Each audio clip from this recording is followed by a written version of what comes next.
আজকে আমি এমন একটা ছেলের কথা বলবো যাকে কেউ উপদেশ দেয় নাই, তারপরেও তার জীবনটা বদলে গিয়েছিল।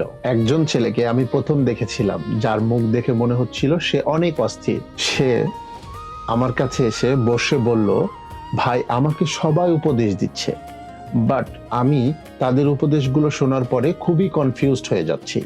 আমি তখন তাকে কোনো উপদেশ দেইনি। আমি তখন তাকে শুধুমাত্র বলেছিলাম, আজকে তুমি বলো, আমি শুধু তোমার কথা শুনতে চাই। সে প্রায় 40 মিনিট কথা বলল, এর মধ্যে সে একবারও থামে নাই। শেষে হঠাৎ চুপ করে বলল, ভাই এখন আমি আমার বিষয়গুলো অনেকটাই পরিষ্কারভাবে বুঝতে পারছি। আমি তখনও কিছু বলিনি। সে উঠে যাওয়ার সময় আমাকে বলল, ভাই আজকে আমি আমার নিজের সমস্যাগুলো সম্পর্কে অনেকটা বেশি পরিষ্কার, এবং এটা আমি কারো কাছ থেকে শিখিনি।